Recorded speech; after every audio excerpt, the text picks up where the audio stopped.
I won millions in the lottery and decided not to tell anyone. I asked my family for help as a test. Most of them suddenly couldn't lend a dime, but had no problem posting vacation photos. Only one person actually lent me a hand. Buckle up, Reddit. This is going to be a long one, but I promise it's worth the read. 3 years ago, my life changed forever, but not in the way you'd expect. Yeah, I won the lottery, but the real story is what happened next when I discovered who my family really was. Some backstory first, because context matters here. I, 36 male, live in Columbus, Ohio, and for most of my life, I was what you might call the extra sibling. Not the golden child, not the black sheep, just the forgettable middle kid that nobody really paid attention to. You know the type. Decent grades, stayed out of trouble, but never quite good enough to earn the spotlight.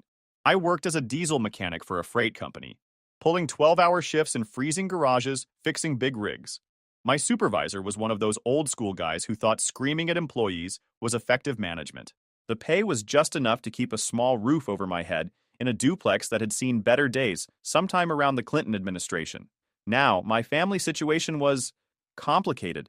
Let me introduce you to the cast of characters that made my childhood and young adulthood so delightful. My older brother Derek is 39 and has always been the golden boy.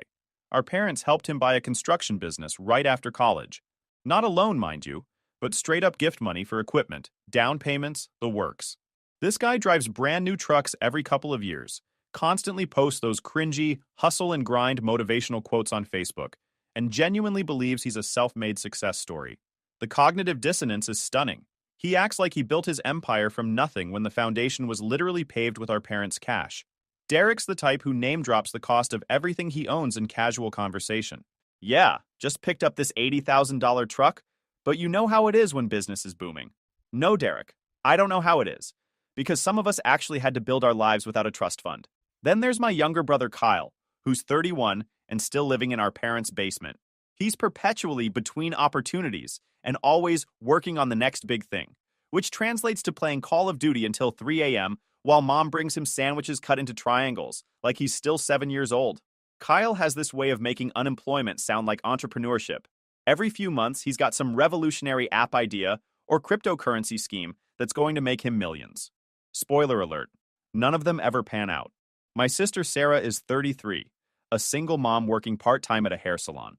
She's raising her 8-year-old daughter Emma, basically on her own, after her ex decided fatherhood wasn't for him and moved to Phoenix. Sarah struggles to make rent every month, but she never complains.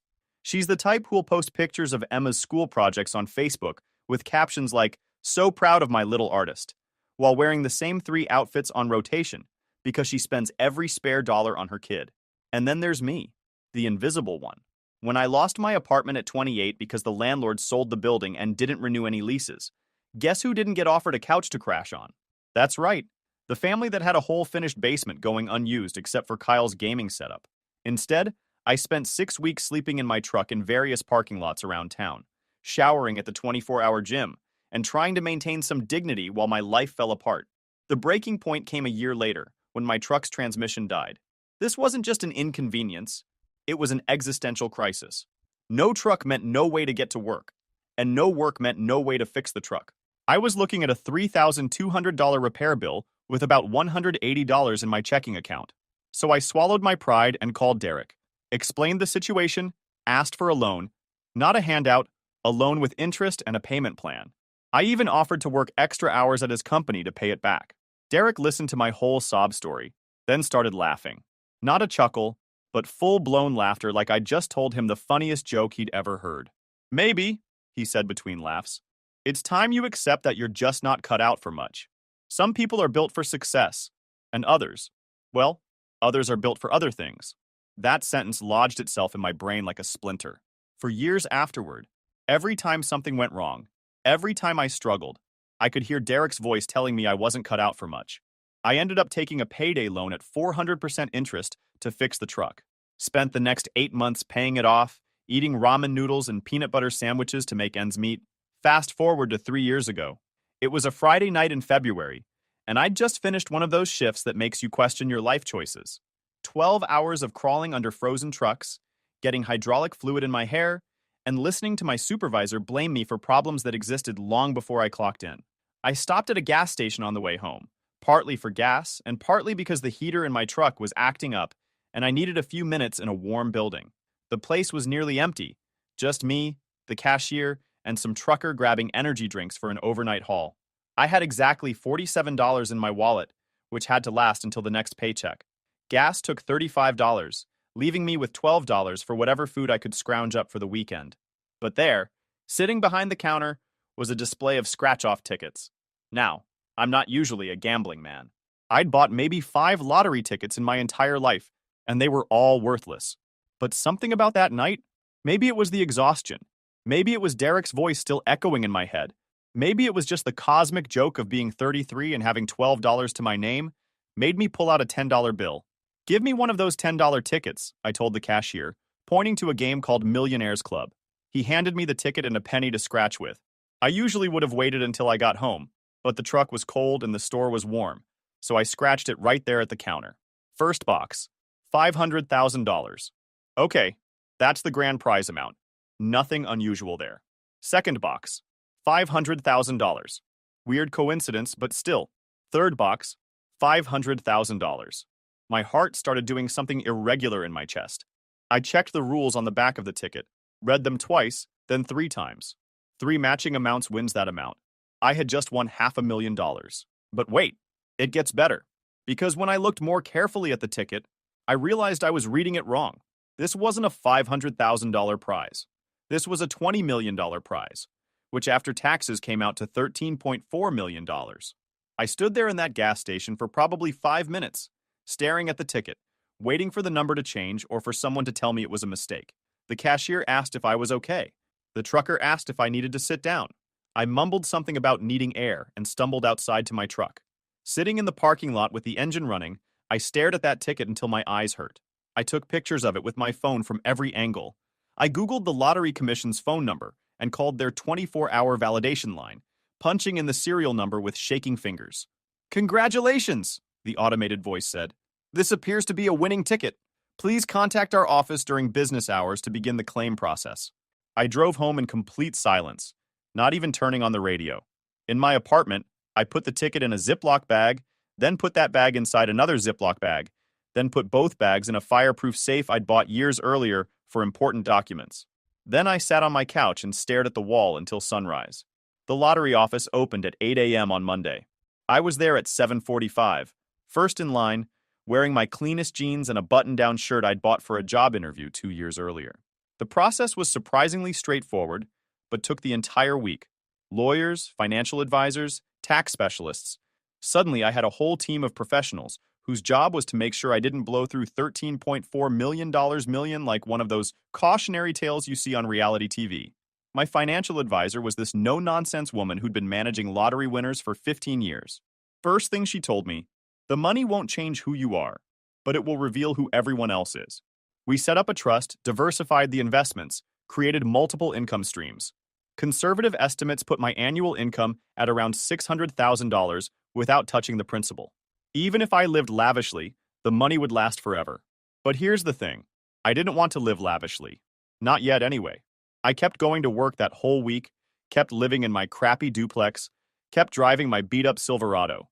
The only difference was that I'd catch myself smiling at random moments, like when my supervisor would scream at me about productivity quotas, or when I'd see Derek's latest Facebook post about his empire, because I had a plan forming in my head, a plan that would answer a question that had been eating at me for years. If I really needed help, if my life depended on it, would my family be there for me? I was about to find out. 2 weeks after claiming the lottery, I started my little experiment. I called my parents first, figuring I'd start with the people who were supposed to love me unconditionally. "Dad," I said when he answered, "I need to talk to you about something serious." I told them my shop had been cutting hours for months, and they'd finally laid me off. I said my truck's transmission was acting up again, and this time the repair would cost more than the vehicle was worth. I mentioned that my landlord was raising rent, and I couldn't afford the increase on unemployment benefits. My dad listened to the whole story, then launched into a lecture about tough times building character and how real men find a way to make things work. My mom chimed in with helpful suggestions like, "Have you tried praying about it?" and "Everything happens for a reason." When I directly asked if they could help me get back on my feet, maybe let me stay in Kyle's old room for a few weeks while I job hunted, The conversation got uncomfortable fast. Son, Dad said, your mother and I are on a fixed income. We can't be supporting grown children who should be supporting themselves. This from the man who'd written Derek a $75,000 check for business equipment just 3 years earlier. We'll pray for you, Mom added, but you need to learn to handle your own problems. I thanked them for their time and hung up. 1 down, 3 to go. Derek was next. I called him the following evening, right around dinner time when I knew he'd be home. Bro, I said, putting on my best desperate voice. I'm in real trouble here. I gave him the same story. Lost job, broken truck, eviction looming. I asked if maybe I could work for his company, just temporarily, while I got back on my feet. Derek was quiet for a long moment. Then he said, you know what? I might have something for you. My heart jumped. Maybe I'd misjudged him. Maybe blood really was thicker than water. I need someone to clean the office and workshop after hours, he continued. It's $8 an hour, maybe 15 hours a week, just so you're not sitting around feeling sorry for yourself. $8 an hour. The federal minimum wage was $7.25, so technically he was being generous with that extra 75 cents. Derek, I said, I was making $22 an hour at the shop. I've got 15 years of mechanical experience. Don't you have any actual mechanic work? Look, he said, and I could hear that condescending tone creeping in. Beggars can't be choosers. Take the janitor job or don't, but stop expecting handouts just because we're related. Handouts. Like asking for work was the same as asking for charity. I told him I'd think about it and hung up. Kyle's response was exactly what I expected. Dang, bro, that really sucks. I'd help if I could, but you know how it is. Yeah, Kyle, I know exactly how it is. You're 31 years old and your biggest expense is Xbox Live. But Sarah was different. I called her last, partly because I was hoping I wouldn't need to drag her into this test, and partly because I already knew she'd try to help even though she couldn't afford to. Oh my God, she said when I finished explaining my fake crisis. Why didn't you call me first? Before I could answer, she was already making plans. Could I come over that night? Did I need food? Did I have warm clothes? I don't have much, she said, but I've got $60 in my emergency fund, and you can have it. And my couch is always open for as long as you need. $60. This from someone who was choosing between groceries and gas money every week. Sarah, I can't take your emergency money. Yes, you can, she interrupted. That's what family does. We take care of each other. She drove over that same night with the cash, a bag of groceries, and a container of leftover spaghetti and meatballs. She made up my couch with her own sheets and pillows, gave me a spare key to her place, and told me not to worry about anything except getting back on my feet. That $60 was worth more to me than all $13 million in the bank. While my family thought I was struggling to find work, I was actually building something I dreamed about for years. Using a shell company, I bought a small warehouse on the outskirts of town. Nothing fancy, just 8,000 square feet of concrete floors and high ceilings. I converted it into a custom truck and off-road vehicle shop. Not just repairs, but full custom builds. Lift kits, performance engines, custom paint jobs, the works. It was everything I'd wanted to do, but never had the capital to attempt. My first 2 employees were Dave and Manny, guys I'd worked with at the freight company. These were the co-workers who'd given me rides when my truck was in the shop, who'd covered my lunch when I was broke, who'd actually treated me like a human being instead of a nuisance. When I offered them jobs at double their previous salary plus full health benefits, Dave literally started crying. Manny asked if I was serious 3 times before he'd even look at the contract. How did you get the money for all this? Dave asked, gesturing around the shop. I got lucky, I told him, which was technically true. Setting up the business took 6 months of careful planning. Business licenses, insurance, equipment, inventory. I had to learn more about entrepreneurship in 6 months than Derek had learned in his entire pampered life. The best part was how invisible I remained. Everyone knew the new shop existed, but nobody connected it to me. I was just some guy who disappeared after getting laid off, presumably moved to another city to find work. Meanwhile, I kept playing the struggling unemployed brother when I had to interact with family. I'd show up to Sarah's place every few days, always looking slightly defeated, always grateful for whatever help she offered. She never once made me feel like a burden. During one of these visits, she mentioned that Derek's business was starting to have problems. Customer complaints were increasing, projects were running over budget, and he'd had to let 2 guys go the previous month. He's stressed all the time now, she said. The other day he snapped at Emma just for being a kid. I told him if he ever talks to my daughter that way again, family or not, we're done. This was interesting information. Very interesting. About 8 months into my unemployment, I did something that felt better than winning the lottery itself. I bought Sarah a house. Not a mansion, nothing that would raise questions, just a modest 3-bedroom brick house in a safe neighborhood with good schools. It had a fenced backyard where Emma could play, a 2-car garage, and most importantly, it was in a school district that would give Emma opportunities Sarah had never dreamed of. I had my financial advisor structure it through a dummy corporation, then had my lawyer approach Sarah with a story about being selected for a single mother housing assistance program that covered the full purchase price. Sarah was suspicious at first. She's not naive, and free houses don't just fall from the sky. But when my lawyer showed her all the official-looking paperwork and explained that she'd been recommended by someone who wished to remain anonymous, she broke down crying in his office. The day she and Emma moved in, I happened to drive by while they were carrying boxes. Sarah saw me and ran over to the car, practically bouncing with excitement. "Can you believe this?" she said, gesturing at the house. "Emma's going to have her own room with a window that looks out on the backyard. And there's a bathtub, not just a shower. I haven't had a bathtub in 5 years." Watching her happiness, knowing I was responsible for it, was worth more than any revenge I was planning. By the 1-year mark, Derek's construction business was in serious trouble. Social media posts about success and grinding had stopped entirely. The shiny new truck had been replaced by a 3-year-old model. Word was getting around town that his company was missing deadlines and going over budget on every job. That's when he called me. "Hey, little brother," he said, using a tone I hadn't heard from him in years. The fake friendly voice he used when he wanted something. "I heard you might still be looking for work." I'd been unemployed for almost a year at this point, living off what family assumed were unemployment benefits and odd jobs. "I'm listening," I said. "My business is, well, let's call it in a growth phase. Lots of opportunities, but I need someone I can trust to help me take things to the next level. I was thinking maybe we could be partners." Partners. That was rich. "What kind of partnership?" I asked. "Well, I'd still be the primary owner, obviously, since it's my company and my reputation on the line. But I could see giving you maybe a 5% stake in exchange for a significant investment." "How significant?" "400,000 should do it.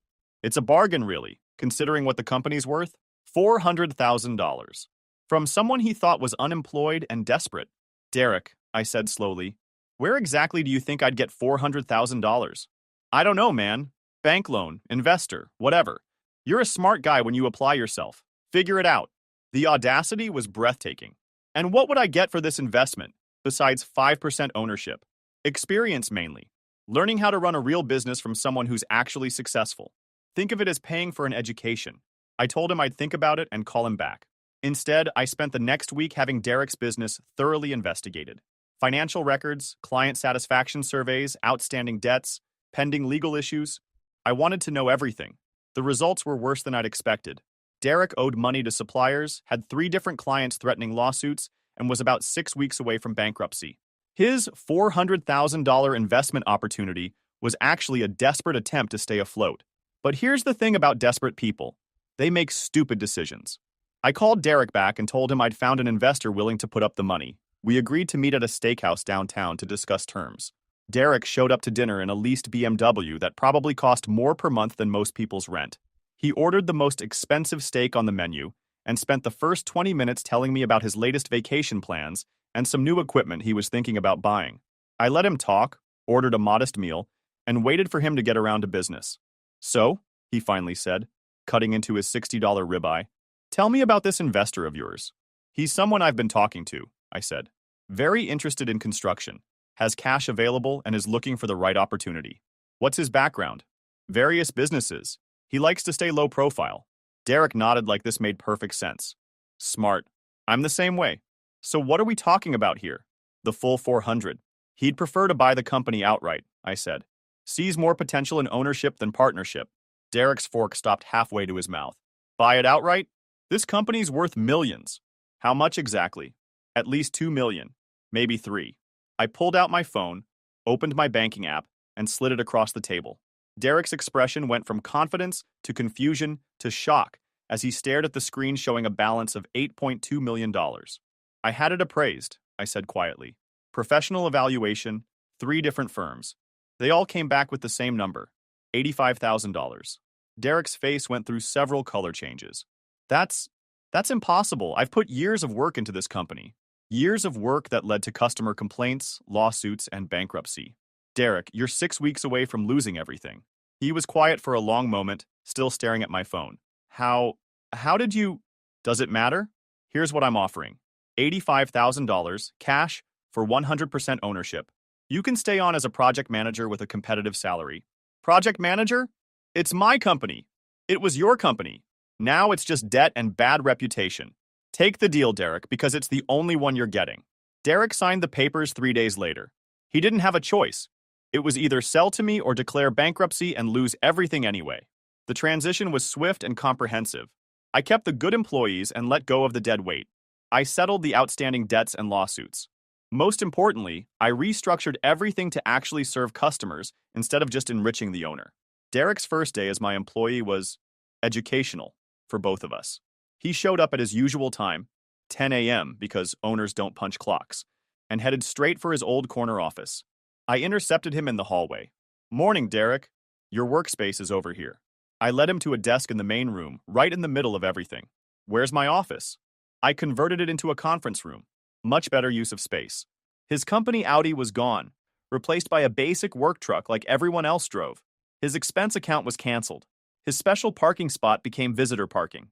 But the real change was his salary, from $120,000 a year down to $55,000.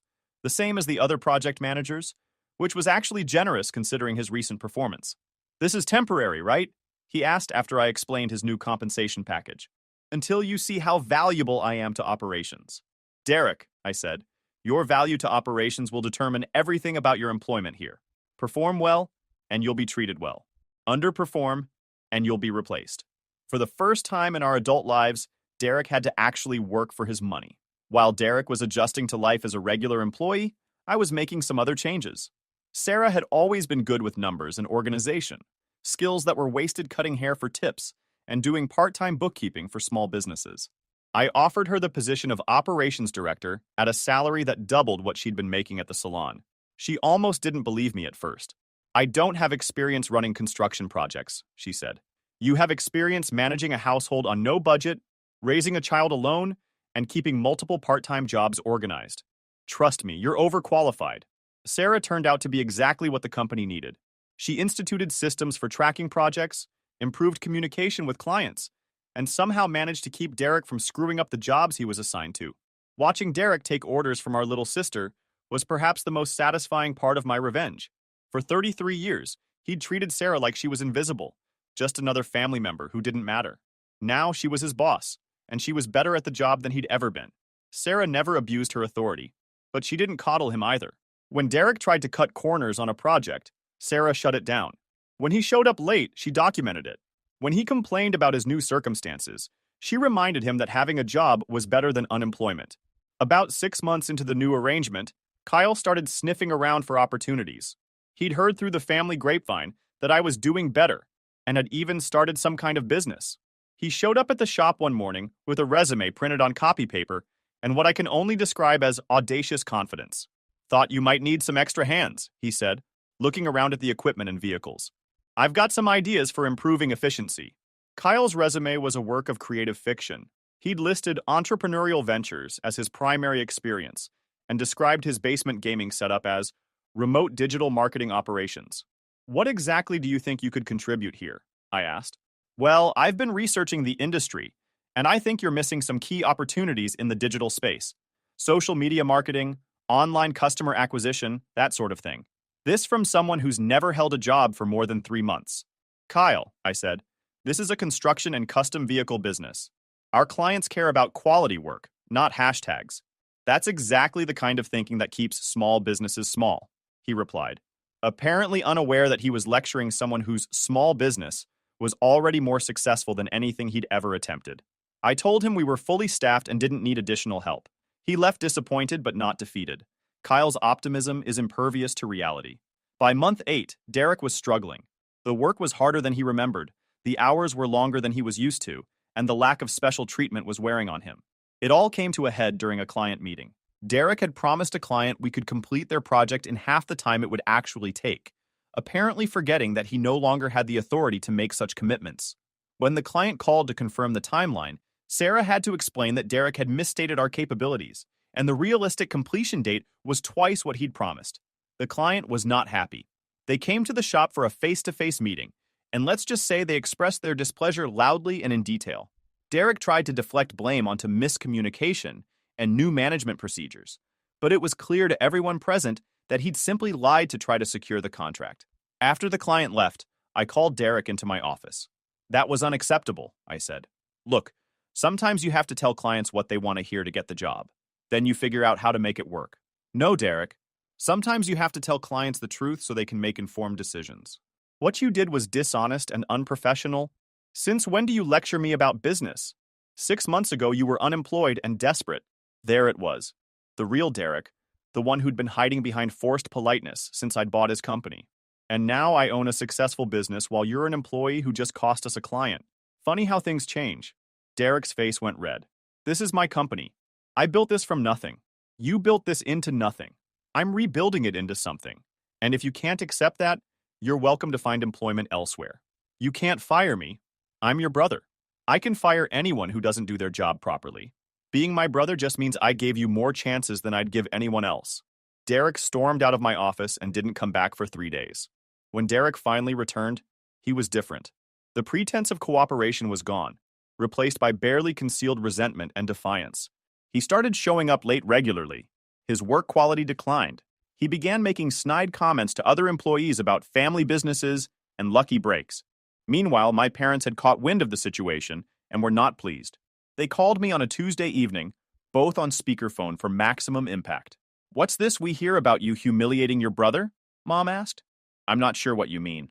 "Derek says you bought his company just to torture him," Dad added. "Says you're making him work like a common laborer. Derek is working as a project manager, same as the other project managers. If he has complaints about his treatment, he can address them through proper channels." "This is ridiculous," Mom said. "Family should support each other, not tear each other down." The irony was so thick I could have cut it with a knife. "You're absolutely right, Mom. Family should support each other." Where was that support when I was sleeping in my truck?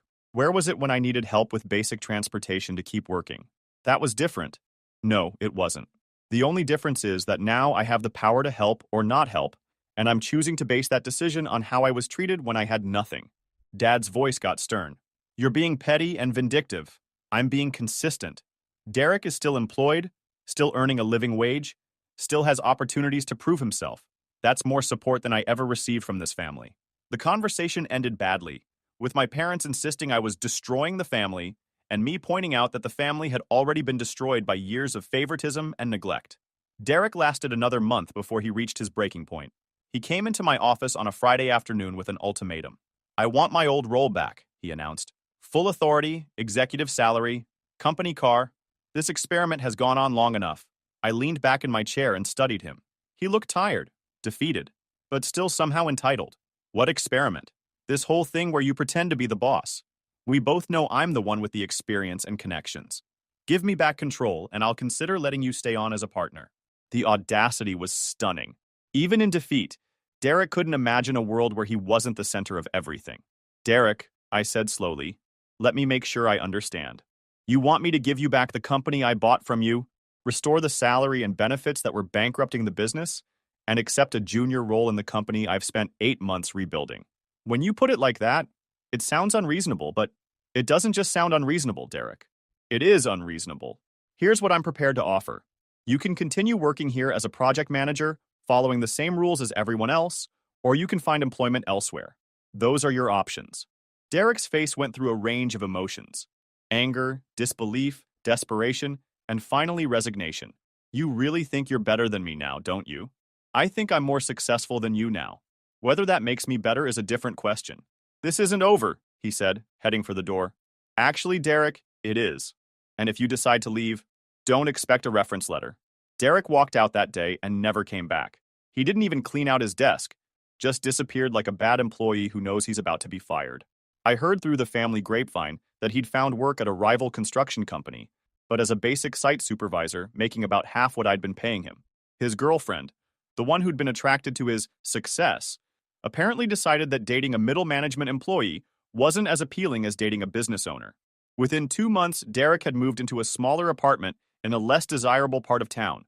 His social media presence, once filled with humble brags and luxury purchases, went silent entirely. I felt nothing. No satisfaction, no regret, just the quiet contentment of a problem that had solved itself. 6 months later, my parents attempted one final intervention. They invited me to Sunday dinner, the first invitation I'd received in over 2 years, and sat me down for what they probably thought would be a come-to-Jesus conversation. "Derek's struggling," Mom said. "His health is suffering from the stress. He's lost weight, looks tired all the time," Dad added. "This feud needs to end." "There's no feud," I said. "Derek made choices, and those choices had consequences. He's free to make different choices anytime he wants." "You could rehire him," Mom suggested. "Give him another chance." I gave him several chances. He chose not to take advantage of them. "But he's family," she said, as if that magic word solved everything. "So am I," replied. "So is Sarah. Funny how being family didn't matter when I needed help, but suddenly it's important now that Derek needs help."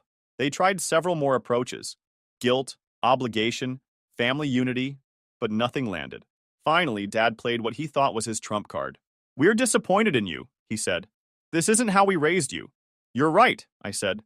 "You raised me to accept whatever scraps I was thrown and be grateful for them. You raised me to believe that my needs didn't matter as long as Derek was taken care of. But somewhere along the way, I learned that I deserved better." I left that dinner early and haven't been back since. While Derek was struggling with his new reality, Sarah was thriving. She'd taken to business management like a natural, implementing systems and procedures that had increased our efficiency by 30% in the first year. Emma was excelling in her new school, making friends, joining activities that would have been impossible in their old situation. Sarah had enrolled in some business courses at the community college and was talking about maybe pursuing a degree. "I never thought I was smart enough for college," she told me one day. "Growing up, I always felt like the dumb one compared to you and Derek." "Orpe, you were never the dumb one," I said. "You were just the one nobody invested in." Sarah is now making more money than Derek ever did, has a house she owns outright, and most importantly, has the confidence that comes from knowing she earned everything she has.